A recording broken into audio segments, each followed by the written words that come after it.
नमस्कार दोस्तों, वापस आ गए हैं नेटिक फुटबॉल पर। रविवार 14 जून का दिन वर्ल्ड कप 2026 का सबसे पागल दिन रहा। 4 मैच, 14 गोल्स, एक साथ गोलों की धुलाई, एक्स्ट्रा टाइम में जापान का कमाल, 90 मिनट में आइवरी कोस्ट की जीत और स्वीडन ने तो इतिहास ही रच दिया। अगर आपने कल का एक भी मैच मिस किया है तो टेंशन मत लो। आज हम हर मैच, हर गोल और हर बड़ी बात पर डिटेल में बात करेंगे। चलिए शुरू करते हैं। ह्यूस्टन से, जहां 4 बार की चैंपियन जर्मनी ने वर्ल्ड कप में पहली बार खेल रहे क्यूराकाओ के खिलाफ एक धमाकेदार जीत दर्ज की। स्कोर रहा 7-1। जर्मनी ने सिर्फ छठे मिनट में बढ़त बना ली। फ्लोरियन वर्ट्स ने फेलिक्स नमेका को गेंद दी और उन्होंने पहले ही टच में बॉल को कोने में डाल दिया। लेकिन क्यूराकाओ, जो वर्ल्ड कप में जाने वाला सबसे छोटा देश है, उन्होंने भी जवाब दिया। लिवानो कोमेनेंसिया ने 21वें मिनट में उनका पहला ही वर्ल्ड कप गोल किया और 1-1 से स्कोर बराबर कर दिया। उनके फैंस के लिए यह एक ऐतिहासिक पल था, लेकिन उसके बाद पूरा मैच जर्मनी का ही रहा। निको श्लॉटरबेक ने हेडर से बढ़त वापस दिलाई, फिर काई हावर्ट्स ने पेनल्टी से गोल किया, जमाल मुसियाला ने सेकंड हाफ की शुरुआत में चौथा गोल मारा, नथानियल ब्राउन ने पांचवां, डेनिस उंदाव ने छठा और आखिर में हावर्ट्स ने अपना दूसरा गोल करके स्कोर 7-1 कर दिया। कोच जूलियन नागेल्समन ने कहा कि टीम को इस तरह की जीत की बहुत जरूरत थी, क्योंकि पिछले 2 वर्ल्ड कप में जर्मनी ग्रुप स्टेज से बाहर हो गई थी। यार जरा क्यूराकाओ की बात करो। इतना छोटा देश, जिसकी पॉपुलेशन किसी छोटे शहर जितनी है, और उन्होंने 4 बार की चैंपियन जर्मनी के खिलाफ वर्ल्ड कप गोल कर दिया। कोमेनेंसिया का वो शॉट, सबसे छोटा देश, और वो सिर्फ खानापूर्ति के लिए नहीं आए, गोल भी कर दिया। और दूसरी तरफ हावर्ट्स के 2 गोल, मुसियाला बेकाबू लग रहे हैं। जर्मनी के फैंस, 2 खराब वर्ल्ड कप के बाद आपको ये जीत बहुत जरूरी थी। 7 गोल भाई, ये एक चेतावनी है इस ग्रुप की हर टीम को। दूसरा मैच डल्लास से, और शायद ये अब तक का सबसे बेस्ट मैच रहा है इस वर्ल्ड कप में। नेदरलैंड्स और जापान का मुकाबला 2-2 से बराबरी पर खत्म हुआ। पहला हाफ काफी शांत रहा, लेकिन सेकंड हाफ में सब कुछ बदल गया। 50वें मिनट में वर्जिल वॉन डाइक ने हेडर से नेदरलैंड्स को बढ़त दिलाई, जो रायन ग्रेवनबर्च के क्रॉस पर आया था। जापान का जवाब बस 6 मिनट बाद ही आया। केइतो नाकामुरा ने ताकेफुसा कुबो से बॉल लेकर एक लो शॉट मारा, जो वॉन हेके से डिफ्लेक्ट होकर गोल में चली गई। 1-1। फिर 64वें मिनट में क्रिसेंसियो समरविल ने अंदर कटकर एक शानदार शॉट से नेदरलैंड्स को फिर से आगे कर दिया। 2-1। ऐसा लग रहा था नेदरलैंड्स 3 पॉइंट्स के साथ जाएगा, लेकिन जापान ने हार नहीं मानी। 89वें मिनट में सब्स्टिट्यूट कोकी ओगावा ने कॉर्नर पर सबसे ऊंचा जंप करके हेडर मारा, जो दाइची कमाडा से डिफ्लेक्ट होकर गोल में चली गई। 2-2। क्या फिनिश था। 89वां मिनट, भाई ये क्या हो गया। नेदरलैंड्स परफेक्ट स्टार्ट से सिर्फ कुछ सेकंड दूर थे और जापान ने आखिरी पल में सब छीन लिया। ओगावा बेंच से आते हैं, सबसे ऊंचा जंप करते हैं, और वो हेडर कमाडा से डिफ्लेक्ट होकर गोलकीपर के पास कोई चांस ही नहीं था। जापान के फैंस के लिए तो ये वर्ल्ड कप जीतने जैसा फील हुआ होगा। और डच टीम, वॉन डाइक और समरविल दोनों ने गोल किया। टीम पूरे मैच में इतना अच्छा खेली और फिर भी सिर्फ 1 पॉइंट मिला।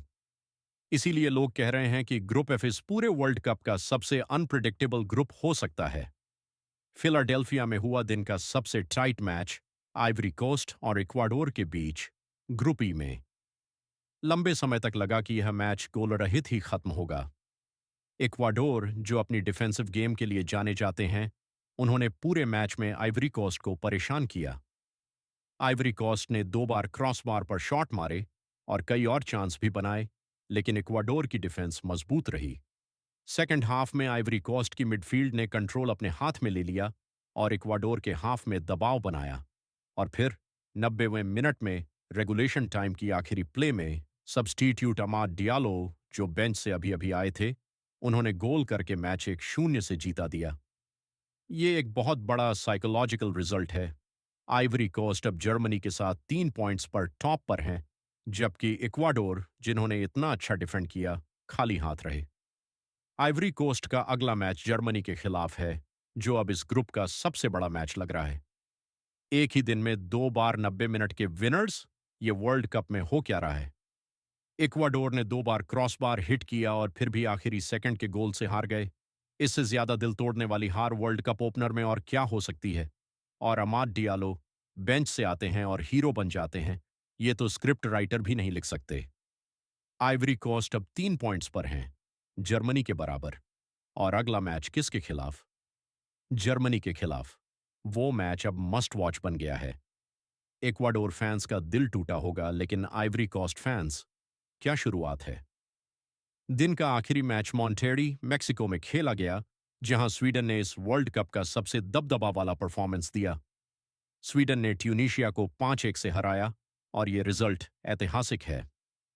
1938 के वर्ल्ड कप के बाद यह पहली बार है जब स्वीडन ने वर्ल्ड कप के एक मैच में 5 गोल किए हैं। यासिन अय्यारी ने शुरुआत में ही गोल करके बढ़त दिलाई और एक कॉम्पिटिटिव पहले हाफ के बाद स्वीडन ने सेकंड हाफ में पूरी तरह कब्जा कर लिया। अलेक्जेंडर इसाक और विक्टर ग्योकेरेस दोनों ने गोल किए। ग्योकेरेस ने एक डिफेंसिव गलती का फायदा उठाकर 3-0 किया। मैटियास स्वानबर्ग ने फ्री किक से चौथा गोल किया। पहले इसे ऑफसाइड माना गया, लेकिन वीएआर रिव्यू में कनेक्टेड बॉल टेक्नोलॉजी से कंफर्म हुआ कि इसाक ने आखिरी टच किया था, तो गोल वापस मिला। और फिर स्टॉपेज टाइम में यासिन अय्यारी ने अपना दूसरा गोल टॉप कॉर्नर में मारकर मैच को 5-1 बना दिया। इस रिजल्ट के बाद स्वीडन गोल डिफरेंस के आधार पर ग्रुप एफ में टॉप पर हैं, नेदरलैंड्स और जापान से आगे, जिनका मैच 2-2 से बराबर रहा था। स्वीडन ने 5 गोल कर दिए और ये उनका सबसे बेस्ट वर्ल्ड कप परफॉर्मेंस है 1938 के बाद। जरा सोचो ये कितना पुराना है। यासिन अय्यारी के 2 गोल, जिसमें एक स्टॉपेज टाइम का बम था, ग्योकेरेस ने तो आसानी से गोल कर दिया। इसाक भी वीएआर ड्रामा में शामिल रहे। स्वीडन की टीम आज बहुत खतरनाक लग रही थी और इस रिजल्ट की वजह से स्वीडन अभी ग्रुप एफ में टॉप पर है, नेदरलैंड्स और जापान दोनों से आगे, जिनका मैच वाइल्ड 2-2 से बराबर रहा। ग्रुप एफ अब बहुत इंटरेस्टिंग हो गया है। ट्यूनीशिया को अब बड़ा रिस्पॉन्स देना होगा।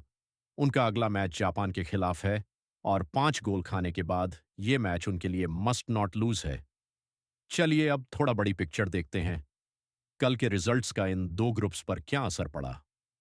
ग्रुप ई में जर्मनी और आइवरी कोस्ट दोनों 3-3 पॉइंट्स पर हैं अपनी बड़ी जीतों के बाद, जबकि क्यूराकाओ और इक्वाडोर 0 पर हैं। आगे आने वाला सबसे बड़ा मैच है जर्मनी बनाम आइवरी कोस्ट, दोनों टीमें जिन्हें पहले दिन सबसे ज्यादा इंप्रेस किया। ग्रुप एफ में भी कुछ ऐसा ही है, लेकिन एक ट्विस्ट के साथ। स्वीडन 3 पॉइंट्स के साथ आगे हैं अपनी 5-1 जीत के बाद, लेकिन नेदरलैंड्स और जापान दोनों 1-1 पॉइंट पर हैं अपने थ्रिलिंग ड्रॉ के बाद, यानी ये ग्रुप पूरी तरह ओपन है। ट्यूनीशिया सबसे नीचे है, उन्हें 5 गोल खाने के बाद जल्दी रिस्पॉन्स चाहिए। ओवरऑल रविवार 14 जून एक परफेक्ट वर्ल्ड कप डे रहा। दबदबा वाली जीतें, ड्रामेटिक कमबैक और लेट ड्रामा। 4 मैच, 14 गोल और कम से कम 2 ऐसे रिजल्ट्स जिनकी बात पूरे टूर्नामेंट में होती रहेगी। तो दोस्तों, ये था वर्ल्ड कप 2026 का डे 4 रैप अप। आज 4 नए मैच होंगे। सऊदी अरब बनाम उरुग्वे, स्पेन बनाम केप वर्डे, ईरान बनाम न्यूजीलैंड और बेल्जियम बनाम मिस्र। और हम कल फिर वापस आएंगे फुल ब्रेकडाउन के साथ, प्रोफेशनल एनालिसिस भी और वो चाउस भी जिसके लिए आप यहाँ आते हैं। अगर वीडियो पसंद आया हो तो नेटिक फुटबॉल को सब्सक्राइब कर लो, बेल आइकन दबा दो ताकि daily world cup recap miss न हो, और कमेंट में बताओ कल का कौन सा रिजल्ट आपको सबसे ज्यादा सरप्राइजिंग लगा। मिलते हैं अगली वीडियो में। यह था नेटिक फुटबॉल।